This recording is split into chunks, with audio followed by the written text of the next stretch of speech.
Shalom saudara, kita berjumpa kembali dalam program Strong Faith. Kali ini kita akan belajar dari seorang tokoh iman yang terbesar sepanjang sejarah, yaitu Abraham yang mendapat julukan Bapa Orang Percaya. Mari kita baca Alkitab dalam kitab Kejadian yang ditulis oleh Nabi Musa pasal 22 ayat 1 sampai 4. Setelah semuanya itu Allah mencoba Abraham. Ia berfirman kepadanya, Abraham, lalu sautnya, ya Tuhan. Firman-Nya, ambillah anakmu yang tunggal itu yang engkau kasihi, yakni Ishak. Pergilah ke tanah Moria dan persembahkanlah dia di sana sebagai korban bakaran pada salah satu gunung yang akan kukatakan kepadamu. Keesokan harinya pagi-pagi bangunlah Abraham. Ia memasang pelana keledainya dan memanggil 2 orang bujangnya beserta Ishak anaknya. Ia membelah juga kayu untuk korban bakaran itu. Lalu berangkatlah ia dan pergi ke tempat yang dikatakan Allah kepadanya. Ketika pada hari yang ketiga Abraham melayangkan pandangnya, kelihatanlah kepadanya tempat itu dari jauh. Demikianlah firman Tuhan. Saudara, Abraham dipanggil Tuhan secara khusus dari rumahnya di tanah Kanaan yang bernama Haran. Tadinya Abraham beserta ayahnya dan saudaranya berasal dari negeri yang bernama Ur Kasdim. Allah memanggil Abraham ke negeri yang tidak disebutkan namanya, tetapi nantinya akan ditunjukkan Tuhan. Karena iman percayanya kepada Allahnya, Abraham mentaati untuk pergi dari negerinya, meninggalkan bapaknya dengan membawa Sarah, istrinya yang pada saat itu belum memiliki keturunan. Allah juga berjanji akan membuat Abraham menjadi bangsa yang besar dan memberkatinya dan membuat namanya termasyhur, bahkan ia akan menjadi berkat. Abraham berumur 75 tahun ketika meninggalkan negerinya. Singkat cerita diceritakan dalam satu pasal berikutnya. Abraham menjadi sangat kaya, banyak ternak, emas dan peraknya. Abraham juga memiliki pasukan yang kuat dan mengalahkan raja-raja di timur, memiliki banyak budak dan menjadi seorang kepala keluarga sekaligus pemimpin yang sangat dihormati dan disegani. Akhirnya 25 tahun kemudian sejak Tuhan berjanji akan memberikan keturunan, Abraham memiliki anak yang dijanjikan Tuhan melalui Sarah istrinya yang sah dan menamai dia Ishak. Nah, dalam pasal 22 yang kita bahas ini, Ishak anak tunggal Abraham dan Sarah sudah bertumbuh menjadi seorang remaja. Perhatikanlah Kejadian 22 ayat 1 yang menyatakan, setelah semuanya itu Allah mencoba Abraham. Kata mencoba dalam pengertian perjanjian baru berarti menguji. Hal ini sesuai dengan terjemahan New International Version dan New American Standard Bible menggunakan kata tested atau tes yang artinya menguji. Mengapa Allah menguji Abraham? Inilah yang harus kita lihat dari karakter Allah yang Maha Kuasa. Allah telah memilih Abraham, memanggilnya, merancangkan kehidupannya dan memberkatinya dengan kemakmuran, kesejahteraan, dan kemenangan terhadap musuh-musuhnya. Oleh karena itu, ayat 1 mengatakan setelah semuanya itu. Kata semuanya itu mengandung makna seluruh proses hidup yang telah dijalani Abraham, baik kegagalan, keberhasilan, kekalahan, kemenangan, suka dan duka yang ia jalani. Setelah semuanya itu Allah menguji Abraham. Artinya bahwa Allah masih terus menguji iman Abraham setelah melewati proses kehidupan dan diberkati untuk sampai kepada tujuan akhir dari rencana Allah atas panggilannya terhadap Abraham. Step ini adalah ujian yang terberat yang dihadapi Abraham. Ujian akhir di mana ia harus lolos uji. Bagaimana ini adalah sebuah ujian yang sangat berat jika Allah menyuruh untuk mengorbankan Ishak sebagai korban sembelihan pada Tuhan. Cara ibadah ini biasanya adalah memberikan korban sembelihan berupa kambing atau domba. Tetapi sekarang Allah meminta Ishak anaknya satu-satunya sebagai korban. Ini adalah ujian iman yang sangat dilematis. Ujian iman di mana kita harus memilih untuk takluk kepada kehendak Allah lebih daripada apapun. Bahkan sampai kehilangan orang yang paling kita cintai sekalipun. Pengorbanan yang total, mutlak, di mana tidak ada yang bisa kita pertahankan dari apa yang kita miliki. Bahkan hidup kita sekalipun adalah milik Tuhan.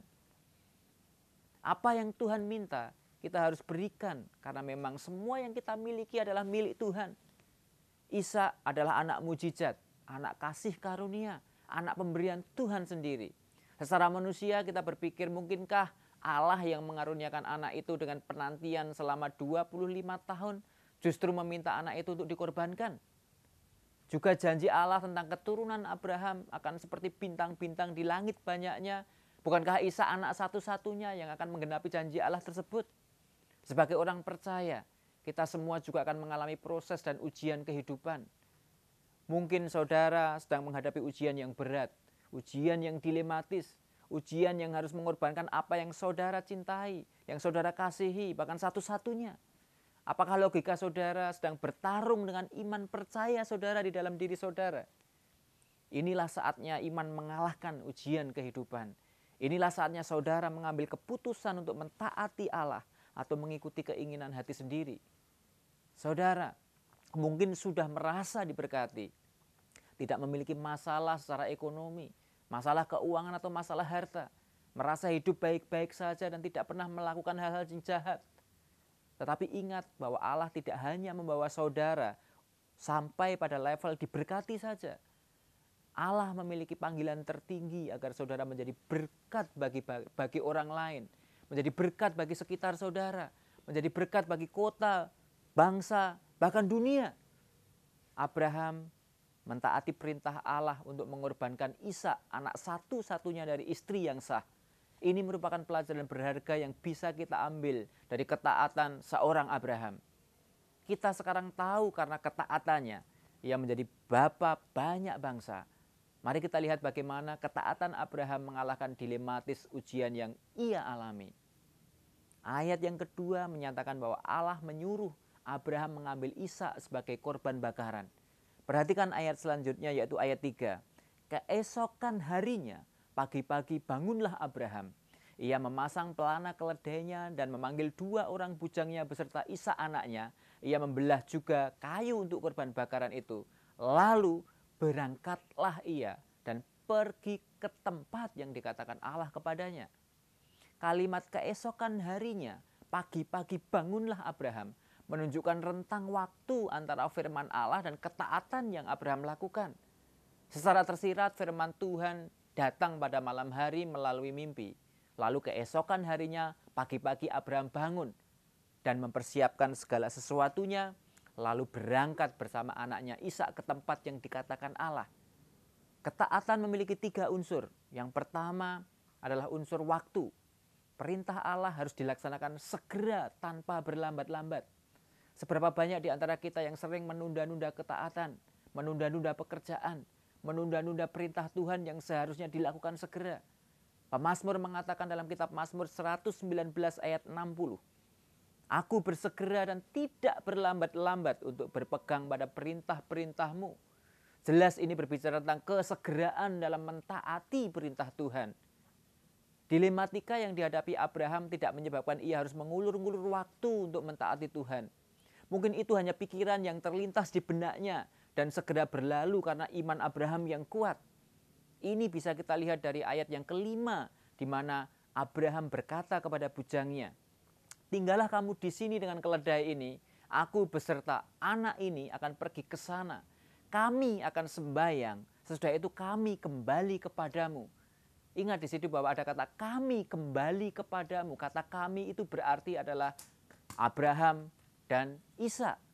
Artinya Abraham percaya bahwa nantinya setelah melakukan ritual, mereka akan kembali bersama-sama. Dalam perjanjian baru Allah menyatakan iman Abraham sebagai berikut.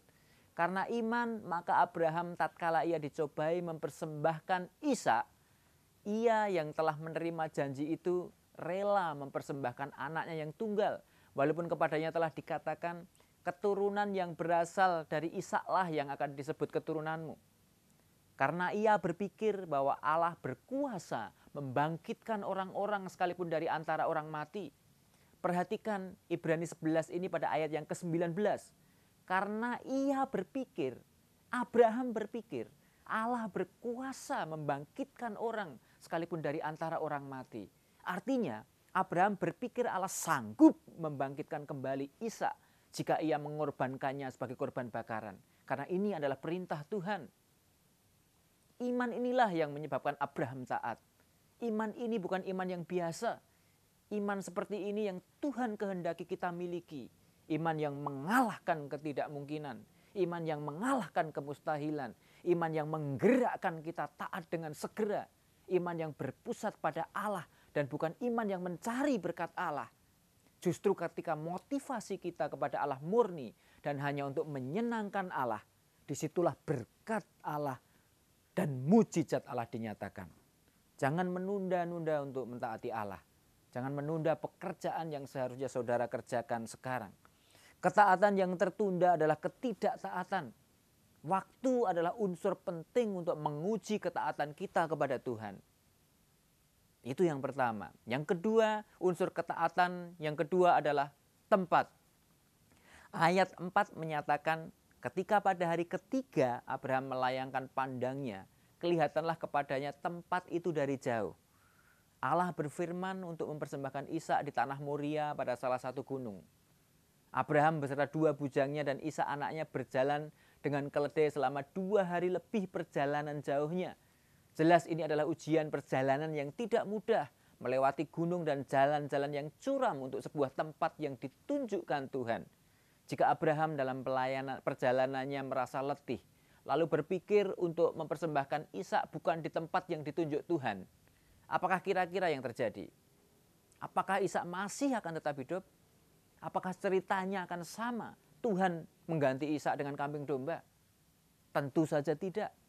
Ceritanya pasti akan berbeda dan berakhir dengan kisah sedih karena Ishak benar-benar akan jadi almarhum. Syukur kepada Tuhan, Abraham mentaati dengan sempurna apa yang Allah perintahkan. Tuhan pasti punya maksud dan tujuan ketika Ia menyebutkan satu tempat untuk kita tuju sebagai tempat ketaatan kita. Kesulitan yang terjadi sudah diperhitungkan Tuhan bahwa kita sanggup mengatasinya. Jalan seberat dan sesulit apapun tidak akan melebihi batas kekuatan kita. Jangan pernah berhenti di jalan untuk mentaati perintahnya. Pastikan saudara mentaati sampai tempat tujuan yang Allah tetapkan. Yang ketiga, ketaatan mengandung unsur materi atau konten perintah. Abraham diminta untuk mengorbankan Ishak anaknya. Ini adalah bagian yang terpenting. Ketaatan ini jelas tidak tergantikan. Abraham harus mengorbankan anaknya yang bernama Ishak. Tidak bisa diganti dengan anak yang lain atau mencari ganti anak orang lain. Ketaatan yang satu tidak bisa digantikan dengan ketaatan yang lain. Berapa banyak kita sering hanya mentaati apa yang kita mau lakukan. Berapa sering kita mengganti ketaatan dengan pura-pura mentaati sesuatu yang mudah kita lakukan. Pengorbanan adalah ujian ketaatan yang harus kita lakukan untuk Tuhan.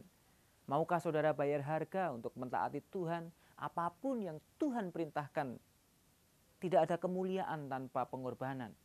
Tidak ada kemuliaan tanpa pikul salib. Ketaatan adalah kunci keberhasilan. Iman adalah kunci kehidupan manusia. Iman dan ketaatan ibarat 2 sisi mata uang yang tidak bisa dipisahkan. Iman harus dikerjakan dengan perbuatan. Iman harus disertai ketaatan. Iman seperti inilah yang akan membawa berkat dan pemulihan bagi saudara. Iman yang kuat akan membawa kemenangan. Akhirnya, hendaklah kamu kuat di dalam kekuatan kuasanya. Have a strong faith. God bless you.